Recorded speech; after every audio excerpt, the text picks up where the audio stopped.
I've been doing TikTok Shop since March of 2024. I literally joined Social Army the day that it opened, and now I've done over $3.7 million in sales. Completely changed my life. I retired my husband, paid off all my debt. 80% of the top brands I know that are doing well run shop and break even, and they're happy. Don't go into it with like, okay, this is gonna make me a lot of money.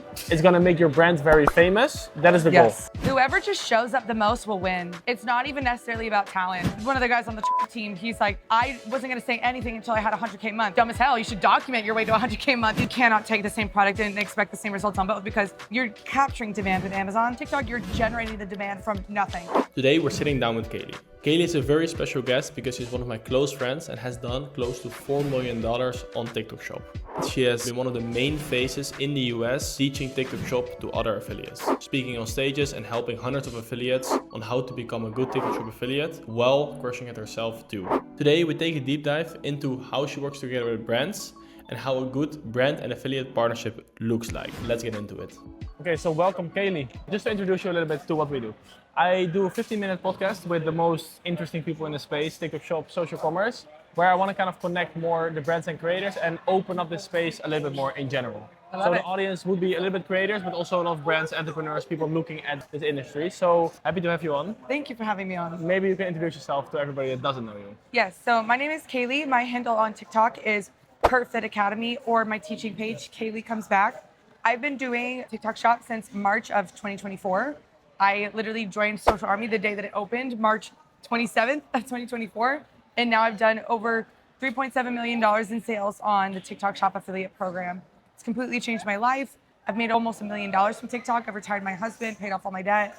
And now I teach a lot of other creators how to do it. It's crazy. Still hearing it is still very amazing. So Kaley is one of those people that came in back in the days when we had the community and she was just there. Like she was texting everybody, messaging, like connecting, which for me is always an indicator somebody's gonna do well. So with you, I have like always the examples I give to people are like you and Christian. The two people that joined in, had the energy, came in, started networking with people and they just blew up afterwards, which is always very cool to see. So what I wanna do is I wanna kind of talk a little bit to the brand side of Shop. So today we had a talk, a very cool panel with one creators and one with brands, and both we asked questions about the relationship between the two. What would you say, like what is the most important thing brands don't understand yet about creators? Right. The thing we do understand about each other is that we're both getting inundated with messages all the time, and we understand that it makes it difficult to communicate and work well because we're both bombarded. I don't think brands understand that. No, really. Like I think brands send out messages, they think, oh, it's fine. Like I always, when I'm with brands on a meeting, I tell them like creators are getting literally like 100 to 150 messages a day. Email, TikTok, everywhere, and you almost cannot keep an eye on it. Like I think now it's almost impossible. Your husband is Wait, you have to hire somebody to do it. Yeah, so I think brands think, oh yeah, I'm just gonna put on my outreach bot and I get like so many creators now on. Walk me through maybe then the process, like what makes you find a brand or work with a brand? Like how do you find your brands? Is it you finding them or is it sometimes also them finding you? Or how does it work? So there's both that go on. If it is a paid deal, they're finding me because they're looking for top creators that it's going to be worth paying them a brand deal or a flat fee, right? But how do they find you? Like email, probably you don't even see all of it. They do reach out through email, although it is difficult for me to sort through it. Through agencies is easier way so that they can find me through Discord. I've also found brands find me through Instagram and Twitter because they know I'm not as inundated with messages there. But if it's not a paid deal, like if I was, I don't want to say like any other creator, but like you have your L1 all the way to L6 creators, right? So maybe if you're looking for like mid-tier creators, they might look through, I think, market research apps like Soko, like Calidata, like Fastmoz. They're looking for, let me catch a wave of virality. What's trending right now? Or what's getting a lot of ad spend right now? What are people posting a lot on right now? And they might look for products that way and find your brand through that. So right now, we're getting into summer. So I'm looking for summer products, what's popping up and stuff. Now that I've been in the game so long, I look at what are my creator friends posting. I also recommend other people do this, especially for top creators, and say what comes up as sponsored on your FYP, or what are your top creator friends posting, because they might be good brands to look out for. Or if you're just shopping around yourself, what catches your eye as a customer? I always look for a unique selling angle with the products that I'm going to promote. So if they have a unique selling angle, for example, Dr. Dent, purple whitening strips versus clear whitening strips. Purple strips versus white strips. It went mega viral. It was very visually compelling. Maybe that's a good idea to hop on if it's a product that you align with. Fair enough. But I think most of the things you said are all going towards products that are working for other Already people. working. And I think that is also one of the big kind of differences in the space, or the hard things in the space for example, a brand that's starting, right? Like Right. they have a very hard time getting in contact with creators. Because you as a creator, like what is the minimum amount of sales you would say you want to see before you start with promoting a brand? Like just if you look at a brand. Maybe 1,000. 1,000.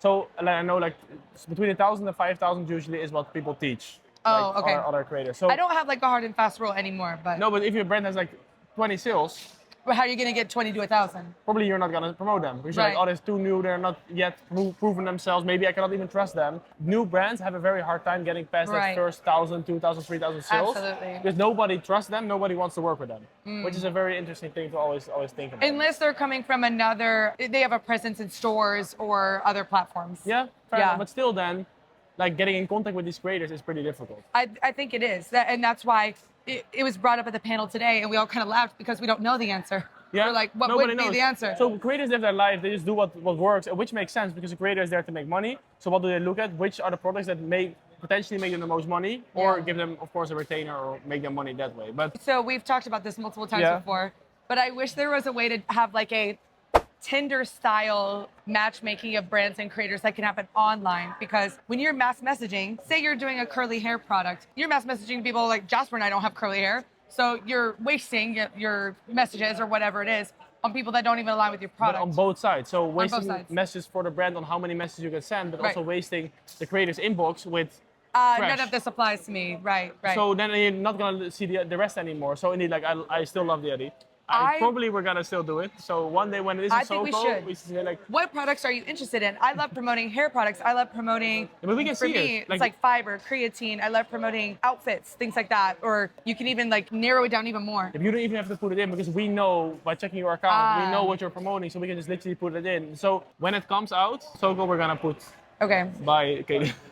I wish I had a perfect answer for your question. But what I will say is I think two of the best things that you can do if you're getting, let's say, from 20 sales to 1,000 sales, Yeah. is scalping creators that would really perfectly fit your brand and heavily incentivizing them through PR box or Yeah. through a flat fee or a higher commission or whatever. Like if it's like, oh, Jasper would be perfect for this product. And the second one would be trying to take the communication off TikTok platform as quick Agreed. as possible. Did the creator put an email in their bio? Is the creator represented by an agency that you can contact them Instagram, through? whatever. Like you can do so many different things. Anything. If you start a brand, I think having a very small group of creators that you really build a relationship with, but not Yes. like, oh, please here's a sample, make a video, but really like talk with them, even jump on Yes. meetings with them.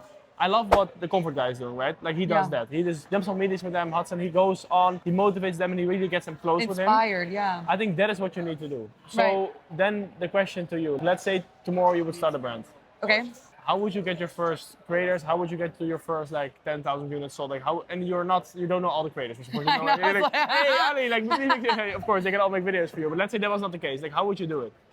It's tough. I would say I would probably spend a lot of time swiping on TikTok myself and also stalking top creators through market research apps like SoCo, where I can see who's the top in beauty, who's the top in skincare, who's the top in fashion, or whatever my brand is, to try to find the best creators in that category. I almost wouldn't go for that top tier creator unless I know that I can heavily incentivize them with a flat fee or something to really get their attention. I would go for those L3, L4. It's going to be cheaper to incentivize them and get their attention, but also I know that their inbox is full, so let me see if I can covertly find a different way.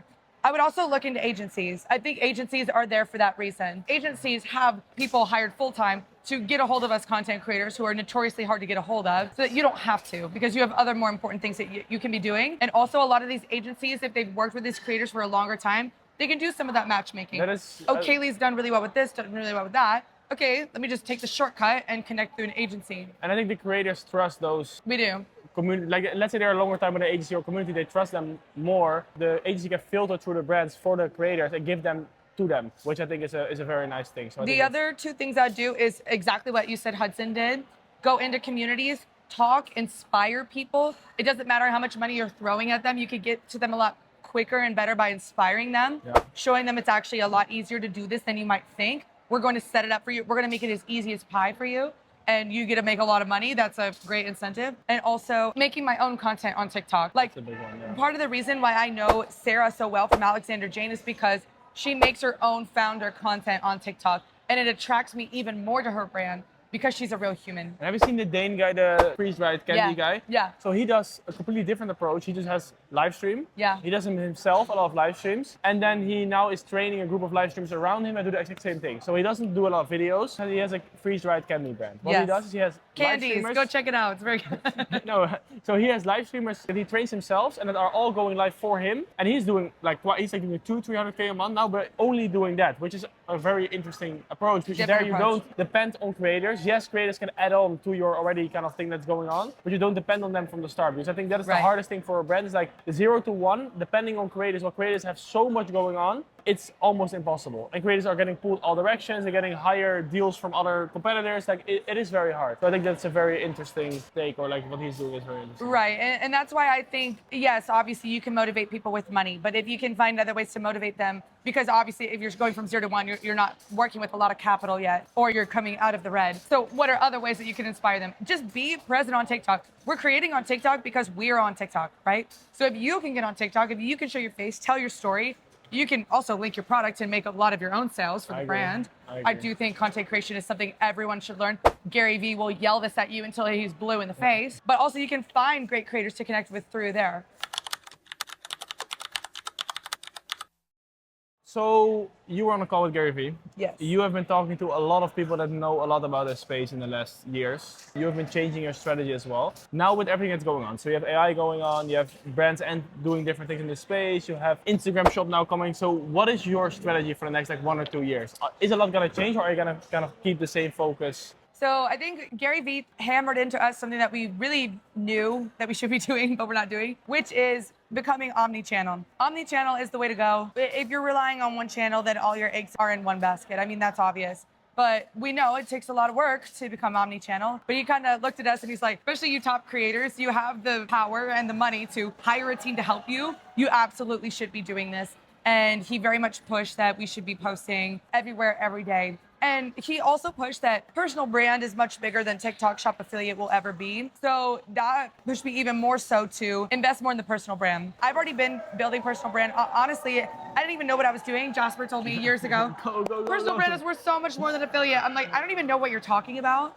I just post on my teaching page because I genuinely like teaching TikTok Shop. I like speaking at events. I like doing these speaking things like this. So I just did it. And now I really see the value and the opportunity of that and how it's so much bigger. So those are the two things that he really hammered in.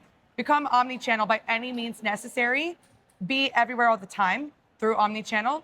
And also the personal brand, heavily invest in that. He doesn't care if you're a brand, a creator, an agency. He believes that everybody should be making content. And he's kind of right. So I started last week with my personal brand, finally. So I always was like, should I do it, should I not do it? But I mean, it is worth it. And yes. I've seen so many examples now of people like, even for yourself, right? Okay, you started with it just for fun, and even for me, it was also like, oh, it's nice if you guys do it. But right now, like the opportunities, the doors that it opens for you, for talking, for coaching, for whatever it is big, and we're just getting started. And then once it goes to other channels, when Instagram comes, when all the other things come, like you are there, people know you. Same I've been telling Bryce, same I've been telling the other, like it is such an big opportunity. And now for myself, I'm like, I know. I have to do it as well. So I'm now also at the point where I just started everything. Like, I have to be more out there, more talking to people and everything else. So it's gonna happen too. But I mean, personal brand, I agree with Gary Vee. It's like, let's say TikTok Shop would fall away today. Right. People would still trust you for everything you have done for them. Yeah. People would still buy from you, even though you don't want to sell them something. They would still, if you give them something, they would still want to get it from you. I think the principle is like, whoever just shows up the most will win. It's not even necessarily about talent. There's a lot of other people that have made more sales than I have, but I will get a lot of opportunities that they won't, simply because I continuously put myself out there over and over and over and over again. So hard work beats talent. Like, no, I agree. Yeah, but kind of like a Hormozy-esque thing. Yeah, but you also have talent. Yeah, no, of course. But I'm just saying, for people that are concerned about personal brand, I talked to a guy that, one of the guys on the Tribe team, he's like, I wasn't going to say anything until I had 100K a month. I'm like, it's dumb as hell. You should document your way to 100K a month. You should document from zero. And he's like, yeah, I wish I would have known that. Also with personal brands, like I think people are intimidated by it. If I was a brand, I would feel the same as you probably feel hearing this advice right now. Oh, another thing I have to do. Which is, yes, I get that. But it doesn't have to be extravagant. It doesn't have to be a lot of volume. Many people can make fantastic personal brand content just sitting at their desk in their room. It's all about the value that you bring to the table. or the way that you're really able to connect with other people through video. Yeah, but also what you were saying, like, if somebody is documenting their journey of building a brand on TikTok, like let's say you would do that, right? You want to now launch TikTok and you start documenting it. Even if you post 50 videos and 2 of them go viral and they get like whatever, even 50K views.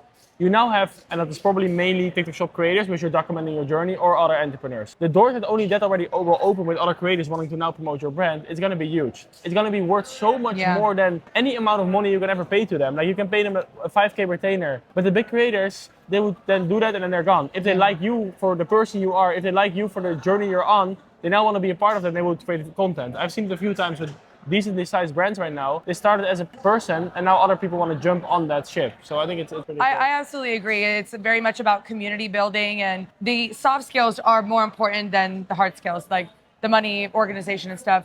Connecting with people emotionally, connecting with people socially is going to beat that any day. Also, just like when it comes to content creation, a lot of what we do is flexing and a lot of what we do is dazzling, right? So if you can dazzle your creators, if you can surprise them, shock them. Think about the Tarte brand trips. Why do you think those get so much content, PR, popularity? Because it's absolutely shocking what they're doing. On the cruise. Yeah, like with 250 videos now already on the cruise, just because it's crazy. A cool thing. Everybody knows about it. Yeah. We even had somebody that was a cruise influencer saying, "How did you get on the viral voyage?"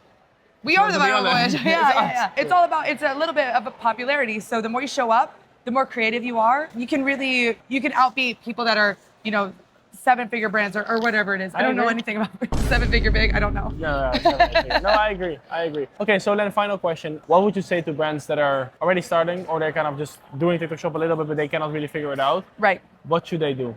What is the one piece of advice? I would say at least connect with somebody that knows what they're doing that's outside of TikTok. I think we're learning the further we go into TikTok. We love TikTok. We love them. But the information that you get from TikTok and then the information that you get from people that do TikTok every day, it's their lifeblood day in, day out. Those are two very different things. And you will learn a lot more when you don't solely get your information from TikTok. I would say the same thing to a creator if you're trying to figure out TikTok shop. Yes, learn from TikTok. I'm not saying ignore everything they say. I'm not saying that at all. But also learn from people that are doing TikTok shop, like a brand communities. Like there's definitely those out there, or agencies or whatever, so that you can kind of be like, hey, what's it like working here? Almost like you're interviewing for a job, but rather than asking the boss, you're asking the coworkers, what is it like here? Is it worth it? What are your tips? But I mean, also like just overcoming the very small hurdles that you would always have with anything. If you're connected with, like, creators, the same thing. We've been talking about it today. Like, if you have a group of creators around you that have connections, know people, the same is for brands. If you have a group of brands around you that's doing shop as well, okay, I have a violation. If I have this issue, they know other people, they know other ways around it that would help you. So even building those connections is going to be important. Yeah, and I had an agency guy do something really, really smart when we were at an event the other day. He attended a brand panel that I was giving, and at the after party, he came up to me and he said, who should I talk to? And I was like, oh, that's smart. And I connected him with like 10 people just then. That's actually a good one. Because he just shortcut everything. He's like, just point them out to me and I'll go talk to them. I was like, great. So that's an idea. My other advice is for TikTok shop, you probably need to evaluate if it's truly something that's going to fit your brand well, because the level 0 to level 1 is so hard. And I understand. It's going to cost you either a lot of time or a lot of money to get through it. Yeah. It is so hard. So it might be worth it. Again, it's kind of like just doing rather than a job interview, interviewing somebody that's at that job already and being like, is this worth it for you? Or do you regret it? Or do you have any tips? Or like, I would think about my product. Do I really see my product as being a viral TikTok product? Some products are definitely made for virality, and some it's very difficult for them to go viral because of the nature of the product. It's a video ad, right?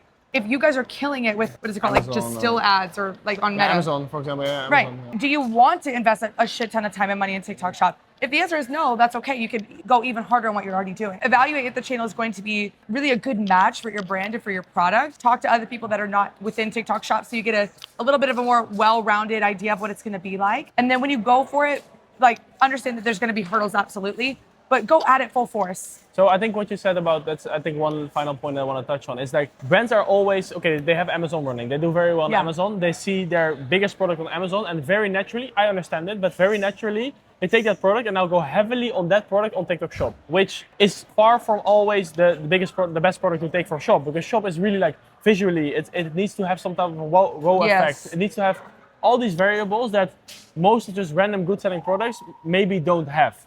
So always review your products. Like, hey, does this make sense for Shop? And do I really want to invest into this product, or do I want to either make a new product for Shop or do something else? And then I think another thing for TikTok Shop is 80% of the top brands I know that are doing well run Shop on break even and they're happy. So don't go into it. I mean, you can, but don't go into it with like, okay, this is going to make me a lot of money. It's going to make your brand very famous. That is the goal, not make you a lot of money. Because making a lot of money, we're talking about it in LA. Yeah. Mary's Root, maybe there's like 5 brands that are really like doing that profitably, but most of them are not doing it profitably and just really want to get the views and just scale on other platforms, which is a good thing to keep in mind. I recently attended the BDSS conference in Nashville for top Amazon sellers. And I think the way that yes, I did. Oh, no. I know, that was random. I think the way that they described it perfectly was Amazon is a demand capturing platform.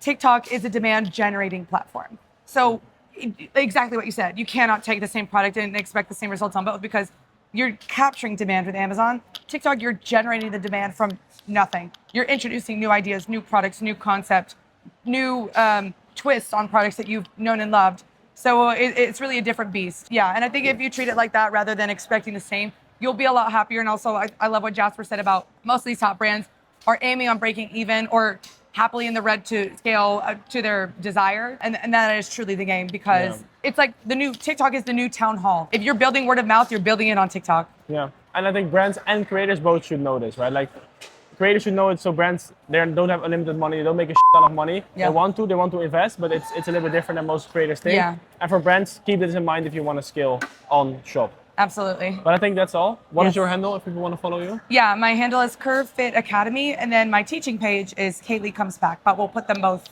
somewhere. We love it. Okay, so what we're gonna do here, we're gonna really try to open up the space and bring the space more together. So see you in the next one. Thank you, Kaley, for joining me. Thank you so much. Bye.